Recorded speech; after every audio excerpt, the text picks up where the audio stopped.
Seats aren't available for non-family, so you'll have to stand. When I went to a restaurant to celebrate my grandson Eric's milestone, I found there wasn't a seat for me in the designated room. As I exchanged glances with the relatives who arrived at the same time, Olivia, the wife of my eldest son Jacob, threw a shocking statement at me. I felt a rush of anger, but a tap on the shoulder from my brother Patrick calmed me down.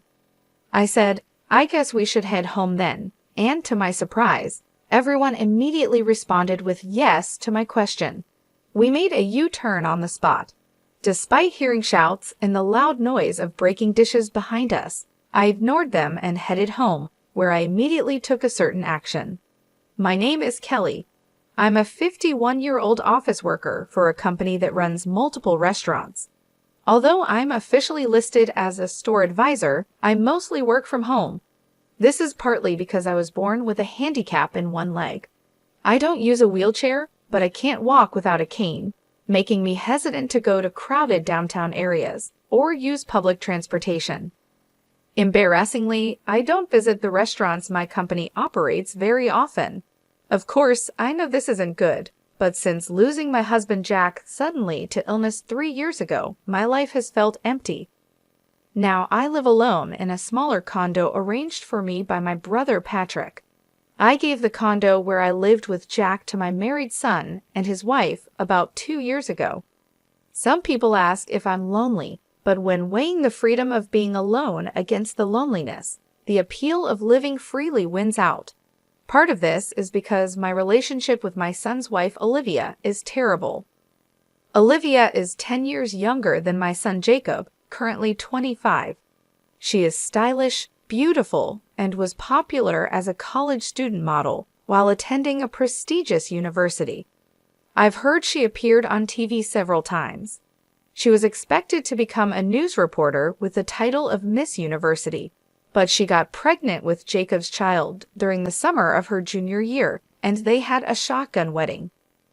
At first, she took a leave of absence from college with plans to return after giving birth, but she suffered from severe morning sickness and her health got worse. Olivia worried that her beauty would be ruined and threw a tantrum, saying, "I don't want to be seen in public looking like this," and dropped out of college. At the same time, she became irritable over her uncontrollable physical condition and started behaving hysterically towards my son Jacob. "Mom, please, no matter what I do, thinking it's for the best," Olivia just screams and rejects everything. "The house is a mess, and it's bad for the baby's prenatal environment. I need your help," begged Jacob. So my husband and I decided to live with our son and his wife in the large condominium we had bought, intending to live there until we died.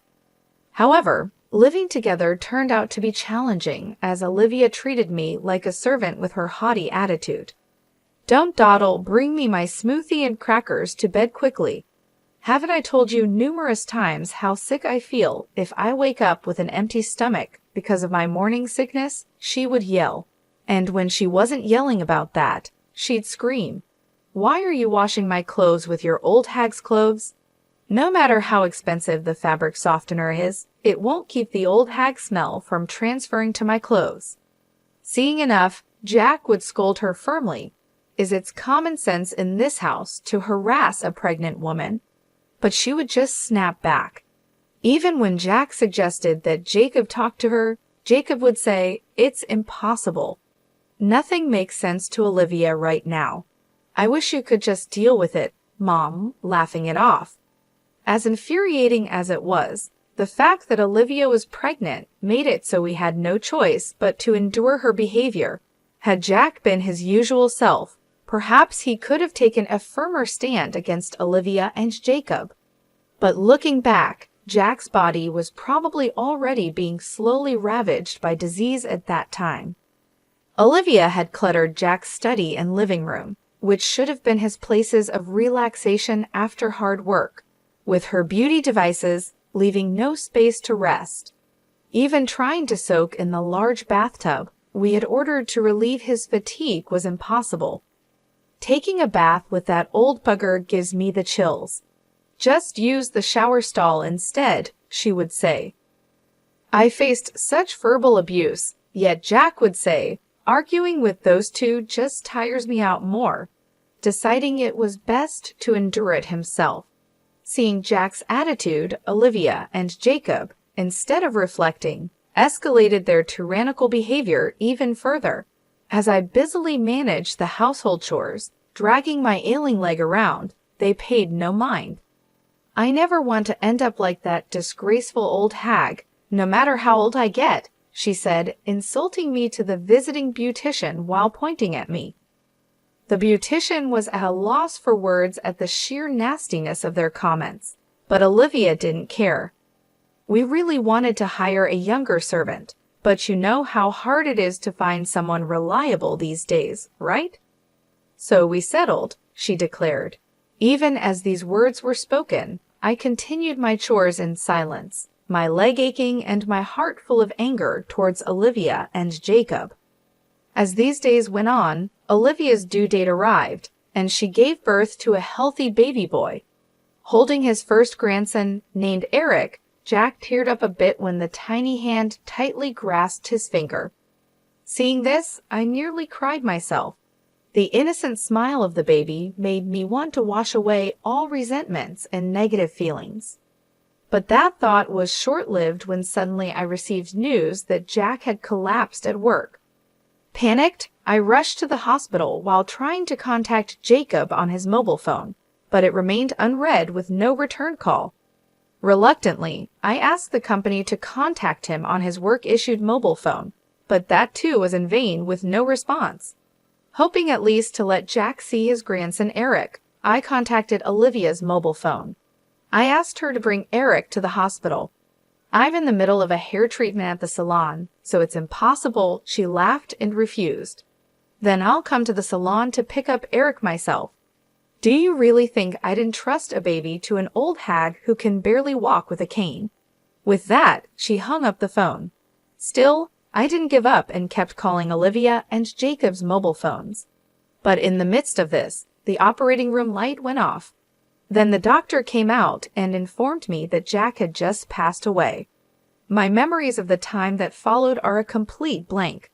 All I can recall is a hazy scene, as if viewed through frosted glass. After the funeral, which took place amid this haze, I came down with the flu. Olivia, the baby might catch it, which would be terrible, she exclaimed dramatically and told me to leave the house immediately. Already emotionally damaged by Jack's sudden death and physically weakened by fever and cough, I had no energy left to argue with hysterical Olivia. Barely managing to get dressed, I left the room but collapsed in the elevator hall entrance. Thankfully, the concierge called an ambulance, and I was rushed to the hospital. According to the doctors, I was on the verge of pneumonia. Later, my brother, his wife, and my nephew heard about my condition and took care of everything. There's no need to visit the hospital. She's been admitted, she's safe, and it would be terrible if the baby caught something, Jacob and Olivia said, not even bothering to visit. Outraged by their attitude, my nephew and his wife suggested I stay with them for a while instead of returning to the condo, where I'd just be exploited by Olivia again. Returning to the condo would mean resuming a servant-like existence before even regaining my strength. However, staying at my brother Patrick's house, where my sister-in-law's parents lived, was not an option due to infection prevention concerns. My nephew's offer was a welcome one. Deciding to accept their kind offer, I planned to first return to the condo to retrieve Jack's photos and personal items left behind. My nephew's wife, Helen, who was worried about the situation, decided to come with me. When we visited the condominium for the first time in about a month, we found it in a terrible state. What is this mess? Dirty glasses and dishes were piled up, and the garbage disposal was clogged. The living room was no different, with delivery food containers scattered everywhere. The bathrooms and bath were in a dire state as well. I wondered how they could raise a baby in such filth. As Helen and I stood there in disbelief, Olivia, apparently already drunk though it was just past 3:00 p.m., returned with a couple of friends. Noticing us standing in the living room turned into a garbage house. Olivia looked surprised for a moment, but then quickly put on her usual smirking face and said, "So you're finally back. Then get to cleaning this room right away. It got all messy because the old hag slacked off." Helen was furious at this brazen attitude. She quickly approached Olivia and said, "How dare you speak to Jacob's mom like that after all she has done for you? And you just kicked her out the moment she got the flu." But Olivia and her friends just laughed it off. Birds of a feather flock together. Friends of unreasonable people are unsurprisingly unreasonable themselves, they said. Then, as if they had a great idea, they added, "Why don't you just leave for good? This place is going to be Jacob's through inheritance anyway. The old hag can just go back to her parents' house." As Helen grew even angrier, I somehow remained calm. Considering their outrageous behavior so far, it was only a matter of time before Olivia and the others would try to drive me out. There was no reason for me to stay any longer with such unpleasant people, so I called Noah to ask for help, and we managed to move out all my personal belongings that had sentimental value that day. Still, when I looked back at the condominium for the last time, the memory of deciding this house would be where I'd die and Jack's smiling face when we made that decision brushed my heart. I'm sure Jack would understand this decision. I felt certain. After that, I moved into a condominium near my parents' home that Patrick had arranged for me and returned to my job, which had been on hold since before Jack passed away. I also adopted a rescue cat, which I couldn't have before due to Jack's allergy, and started living with it. Though Jacob and I work at the same company and see each other when I go to the office, we hardly ever talk. However, one day I received an unusual message from Jacob. Curious about the sudden contact, I read the message. It was about planning a milestone celebration for Eric at a restaurant this coming weekend. It seems Olivia has invited a large number of guests, including her parents, relatives, and friends. "The balance will be off if no one from our side of the family attends," he said, wanting to invite me and the relatives. "Why don't you ask Jack's side of the family then?" I suggested, but it seems they had already refused. Indeed, Jack's relatives live quite far away, and it's not a distance easily traveled back and forth. Moreover, today is already Friday, and there's hardly any time to prepare to leave the house. It's understandable that they refused. I was about to refuse again when Jacob, sensing my hesitation, said, "I'm sorry for everything that's happened. For Eric's sake, could you consider a request?" Though I was indeed angry with Jacob and Olivia, Eric himself is innocent. Remembering how happy Jack was about Eric's birth, I considered it. I didn't want to spoil the celebration. After hanging up and giving it some thought, I decided to attend and sent Jacob a message to let him know. On the day of the celebration, my brother and his wife, my nephew and his wife, my uncle and aunt, their children, and other relatives gathered in front of the restaurant. Helen said, "I'm here today, not for that couple, but for Kelly." While calming her down, we were led to the room, the largest in the restaurant, with low tables and chairs. This setup would be difficult for me with my mobility issues, so I asked the staff for a chair that was a bit taller. However, Olivia interrupted. "There's no extra seat, so just stand," she said loudly with her arms crossed. Seeing Olivia's smirking face, I felt more dumbfounded than angry, wondering how she could be so mean even now. Then, impulsively, I called out to my relatives, "Shall we go back home then?" Without hesitation, they all responded, "Yes." The guests on Olivia's side became unsettled by this. Olivia's parents came forward, apologizing to me and my brother and his wife, while hurriedly scolding Olivia.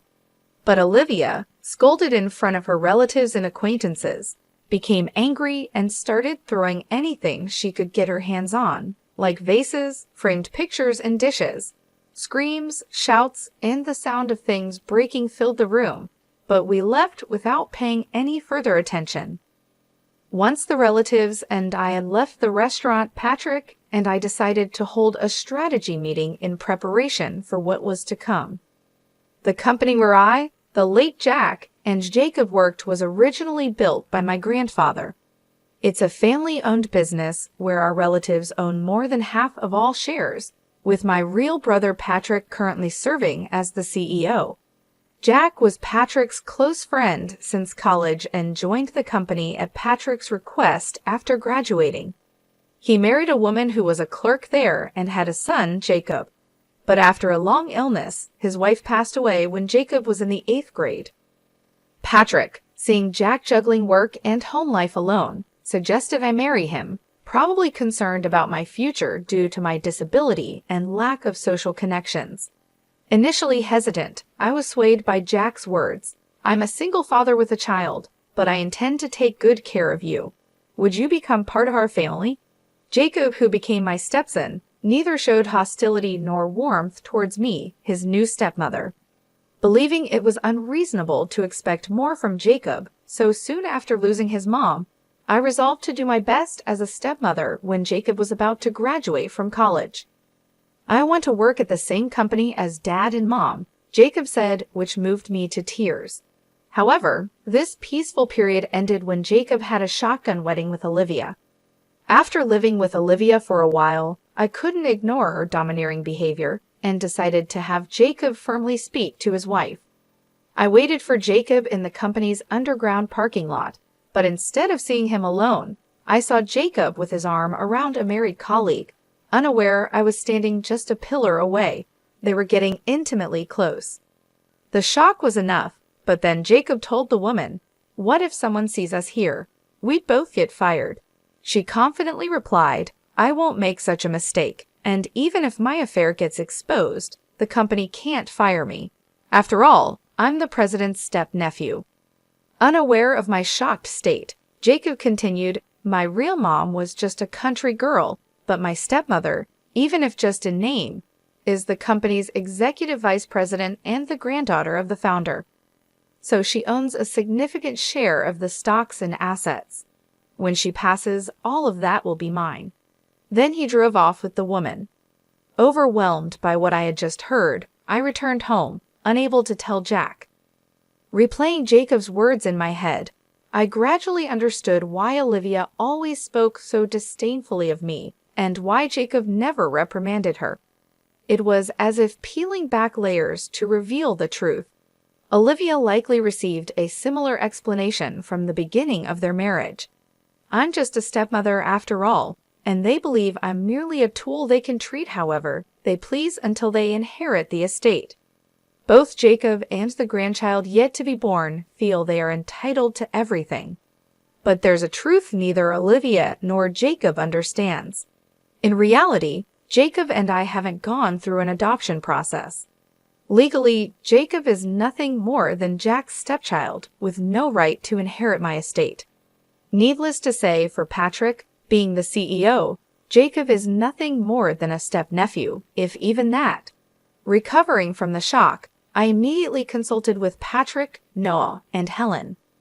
Following their advice, I took steps at the City Hall to ensure no unauthorized adoption could take place. Additionally, in case of any eventuality, I arranged to entrust the management of my personal assets to a lawyer, a process that was nearly completed when Jack passed away. Jack's own estate, having been mostly spent on his first wife's illness, consisted of little more than savings and life insurance. I quickly renounced my inheritance. The reason the condominium wasn't discussed during the inheritance talks is because it was never part of the estate to begin with. It's frightening how greed can blind people. Jacob and Olivia, thinking the condominium was Jack's, probably rushed to kick me out after I renounced the inheritance. I backed down quietly, not just because I wasn't in the best of health, but also because I pitied young Eric and didn't want to disrupt his living situation drastically. But this time, I've reached my limit. I originally intended to file for an eviction due to illegal occupancy of the condominium during the milestone celebration, so I promptly began the process with my lawyer. Olivia's parents dragged her to the company to apologize. We were told by Olivia that we shouldn't visit because she needed to get along with the family of the person she married. That the birth and everything would be managed by Jacob's family since an heir is being born, and we took her word for it. We had no idea things had come to this. We're truly sorry. No sooner had they been let into the living room than they apologized over and over, but it was too late for regrets. Hearing the commotion, Jacob also came running. I had no idea my wife could be this unreasonable. I truly am sorry for what I've done to Mom, he said. But when Olivia started crying, he said to her, "We're getting a divorce. Take the kid and get out of that condominium." The look he gave me, almost growling, truly sent shivers down my spine. Seeing my reaction, Patrick looked at Jacob with a cold gaze and said, "You know that store is part of our company's chain, right? Considering the fuss you've made, you'll both be paying for the damages. As for you, stay home until you receive an official summons from the company." He then firmly kicked everyone out of the reception room. Afterward, Patrick began preparations to fire Jacob, consulting the company's legal advisor right after the milestone celebration incident. He was furious, saying, "Not only is Olivia's disgraceful behavior appalling, but Jacob's negligence in letting her run wild is just as bad. They even destroyed store fixtures and decor. Firing him is only natural, right?" Though he was initially adamant about firing him immediately, the other executives calmed him down, explaining that a disciplinary dismissal made in anger could disadvantage us in a lawsuit. So we turned to a law firm known for its capable lawyers. True to their reputation, they did an excellent job providing indisputable evidence that was more than sufficient to fire Jacob. 2 weeks later, Jacob, temporarily relieved from house arrest, was summoned to the head office meeting room, seemingly prepared for his dismissal. Perhaps he had gathered some inside information. Despite arriving with a lawyer, the sheer number of attendees overwhelmed him. As Patrick, sitting at the center of the board, began, "It goes without saying why we've called you here today. Your dismissal has been decided." Jacob braced himself, clenching his fists. "Mr. Jacob Miller, you are hereby dismissed." Patrick, acting as president, began reading the notice of dismissal to Jacob. His lawyer immediately objected. "My client admits to the troubles with his stepmother Kelly, but insists that connecting this to his dismissal is wrongful termination." A voice rose. Glancing at Jacob beside him, he seemed quite pleased, nodding in agreement. "There's no excuse for my ex-wife's rudeness at the recent milestone celebration, but that was a private matter. Isn't it wrong to fire me over it?" he argued. Then, conspicuously placing a voice recorder on the desk, he said, "I'm also prepared to report this as harassment to the media, if necessary," with a smug face. Hearing this, Patrick and the other executives remained silent. Jacob mistook their silence for victory. "You're aware of the public backlash against companies that violate compliance, right? Are you sure you want to fire me knowing what will happen?" he provoked further. At this point, Jacob's lawyer, not showing the expected signs of disturbance, but rather a hint of a smirk, seemed puzzled. Yet Jacob, ever so confident, failed to notice. Patrick then asked in a deeper voice than usual, "Oh, so you wish to continue working with us? That's a hard pass. However, if you wish for me to leave the company amicably, a certain amount of money as a settlement would be necessary," Jacob said, leaning forward on the desk with a smirk as if to challenge the surrounding executives. But in the next moment, laughter erupted spontaneously from everyone present. Some were even laughing so hard that tears formed at the corners of their eyes. Taken aback by their reaction, Jacob quickly turned red and began cursing foully. His lawyer frantically tried to calm him down. The dismissal notice naturally includes the reasons for dismissal. I'll explain them now, and if you have any objections, we can discuss them afterward, Patrick declared, his presence overpowering Jacob and his lawyer into silence. Both sat down. Then a group in dark suits stepped forward, bowed slightly, and turned on the electronic blackboard in the center of the meeting room. Immediately, the screen displayed screenshots of pages where wine exclusively imported for group participating restaurants was being sold on an online marketplace. Next, the screen showed an enlarged photo of the wine seller's icon. The moment it was displayed, Jacob stood up quickly. "This isn't me," he exclaimed in desperation, turning pale, and for good reason. The photo used for the icon was a cropped selfie of Jacob. The screen neatly displayed the original photos alongside an image match rate of 101% written in red. Facing the lawyer, still unable to grasp the situation, a man from the group of dark suits stepped forward, introducing himself as part of the law firm hired by the company. "Let me explain the reasons for the dismissal notice. The reasons include embezzlement, harassment, undue pressure within the workplace using his executive position, leaking confidential company information, unauthorized absences, tardiness, loafing, and damaging the company's reputation through inappropriate use of a company car," he explained smoothly. He further added that the company's legal and accounting departments had been secretly investigating rumors of the wine, supposed to be sold exclusively in stores, being traded online. In the process, they identified the source account and, collaborating with the police and other relevant parties, discovered that the account was linked to Jacob's online banking account. Additionally, the inventory management department uncovered the existence of double books. Upon questioning, several employees confessed that they had been coerced into participating in the illegal activities by Jacob, who implied they would be fired if they did not comply. As this explanation unfolded, Jacob was sweating profusely, but his complexion turned even paler at the next images displayed. It was a video, seemingly taken secretly with a mobile phone, capturing Jacob as he subjected female interns and temporary staff to sexual harassment and unbearable words. Jacob's lawyer, standing by, couldn't take his eyes off the repeating video, mouth agape.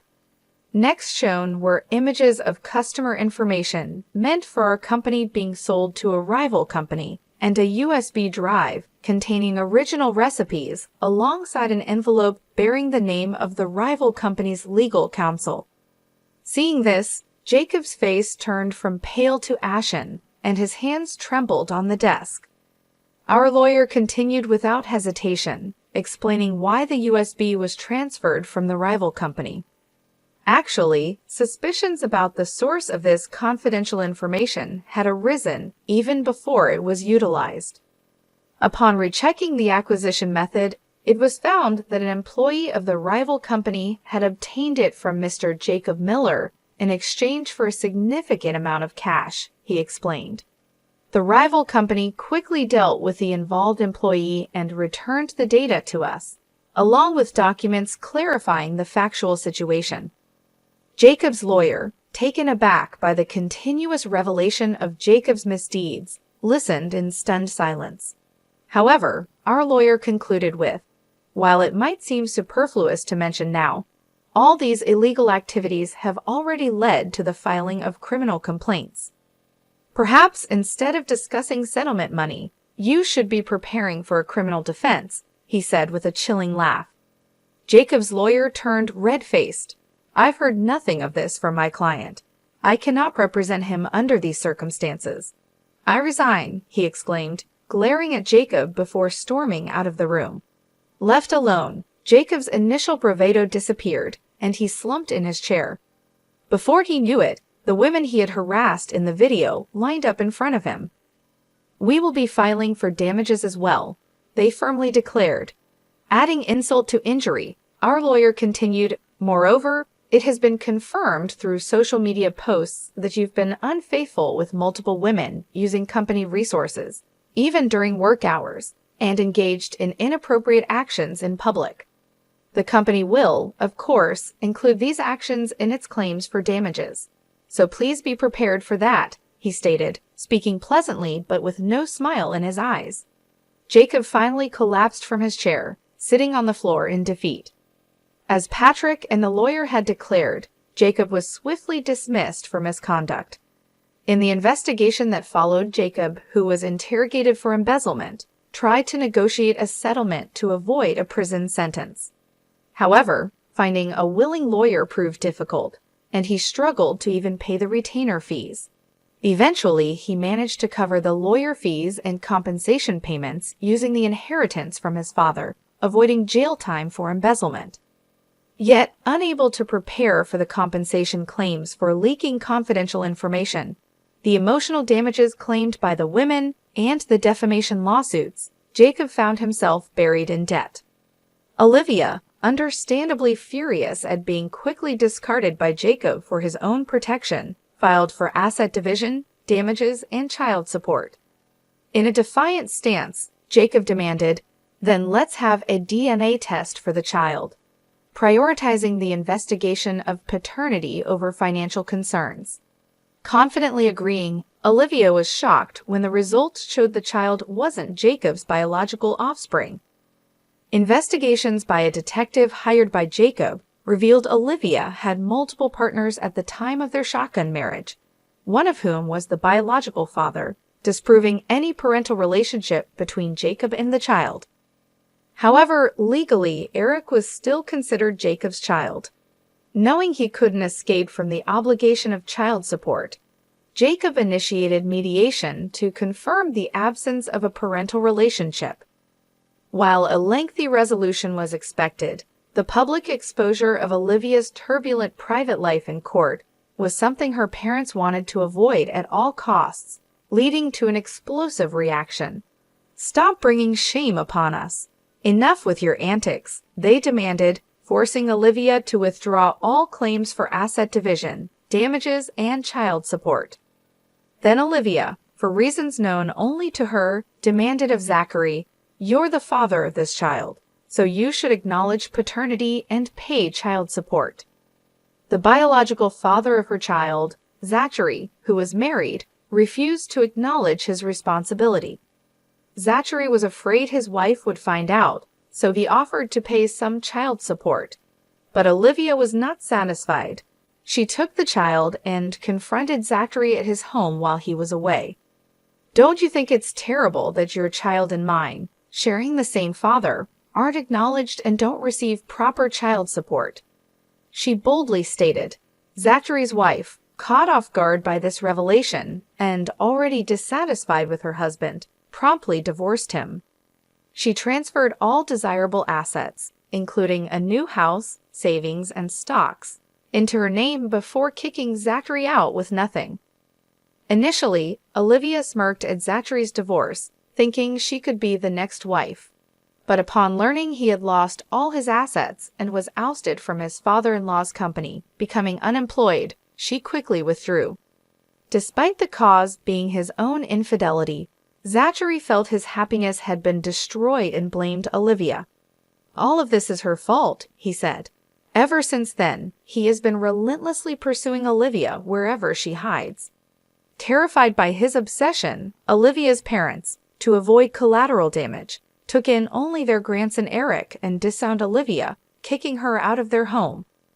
Left with nowhere to go and no one to turn to, Olivia resorted to night work to support Zachary, now a drunk and unemployed. As I was informed by a detective I had hired for a follow-up investigation. Meanwhile, Jacob, after all the trials had concluded, was left with a mountain of debt and alimony payments. A claim for me for the restoration costs of the condominium seemed to be the final blow. Trying to make a comeback proved futile as he couldn't find stable employment and resorted to juggling short-term jobs, inevitably falling behind on repayments. There was a time when he possibly couldn't afford a mobile phone and called from a public phone, pleading, "Please, I need help," but the call ended in silence after I remained quiet. Rumors suggest he was last seen being taken to a work site by barely legal debt collectors, but his whereabouts since then remain unknown. As for myself, taking this experience into account, I've become more actively involved in work. I used to think of myself as a decorative executive, a burden to my family, contributing nothing. However, during this ordeal, the company's female employees encouraged me. Even with accessible stores, its true usability can't be known without directly asking the users. Kelly, you could surely bridge that gap. Have more confidence in yourself. Getting more involved in on-site work made me realize I had become a pro at finding reasons for why I can't do this or that's impossible. Regretting not realizing this sooner, I'm now 51 with 9 years left until retirement. Rather than mourning the irretrievable past, I'm determined to make the most of these next 9 years. My current goal is to earn an extension of my retirement from Patrick and our relatives, and to report this achievement to Jack, who has passed away.